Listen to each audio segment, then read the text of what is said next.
20 वर्षापासून कल्याण जिल्ह्यामध्ये एकमेव जिल्हा प्रमुख आमचे हे सामान्य जनतेचे प्रश्न सोडवणारा जर कोणी व्यक्ती असेल ते जाणता राजा आमचे गोपाळ लांडगे साहेब। गोपाळ लांडगे साहेबांना आपल्या कल्याण महापालिकेचा सर्व अतिशय चांगला अभ्यास आहे, त्यामुळे मला वाटतं ते अतिशय धडाडीचे आणि बाणेदार उमेदवार म्हणून आपण त्यांना गरज आहे निवडून देण्याची। आम्हाला इथले लांडगे साहेब विकास करणारे आहे, 20 वर्षापासून कार्यरत आहेत, त्यामुळे त्यांना आम्हाला आमदार म्हणून निवडून आणायचे। त्यांनी दिलेले उमेदवार आहेत ते धडाडीचे उमेदवार आहेत आणि गेली 20 ते 22 वर्ष झाले ते कल्याण पूर्ण विधानसभेचा अभ्यास त्यांना आहे। कल्याण पूर्वचा विकास घडवण्याकरता मला वाटतं ते अतिशय योग्य उमेदवार आहे। 20 वर्ष गोपाळ लांडगे साहेब ॲज जिल्हा प्रमुख म्हणून कल्याण पूर्वेमध्ये कार्यरत आहे, त्यांची कामगिरी खूप चांगली आहे। सामान्य माणसाचा प्रश्न सोडवणारा फक्त एकच नेता आहे, तो गोपाळ लांडगे साहेब। इथले लांडगे साहेब विकास करणारे आहे, 20 वर्षापासून कार्यरत आहेत, त्यामुळे त्यांना आम्हाला आमदार म्हणून निवडून आणायचे। आपल्याला विधानसभेमध्ये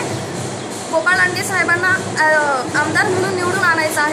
ह्यावेळी ह्या विधानसभेमध्ये भगवा फडकलाच पाहिजे आणि गोपाळ लांडगे प्रचंड मताधिक्याने निवडून आले पाहिजे। कल्याण शहराच्या सुजल भविष्यासाठी माझं मतदान शिवसेनेलाच, माझं मतदान गोपाळ लांडगे साहेबांना। मत शिवसेनेला, माझं मत गोपाळ लांडगे साहेब। माझं मत शिवसेनेला, माझं मत लांडगे साहेब। आमचं मत शिवसेनेला, माझं मत शिवसेनेला। जय महाराष्ट्र, जय महाराष्ट्र। माझं मत बाळासाहेबांच्या शिवसेनेला। जय बाळासाहेब, जय बाळासाहेब। महाराष्ट्र घडवूया, उठा महाराष्ट्र घडवूया, उठा महाराष्ट्र घडवूया,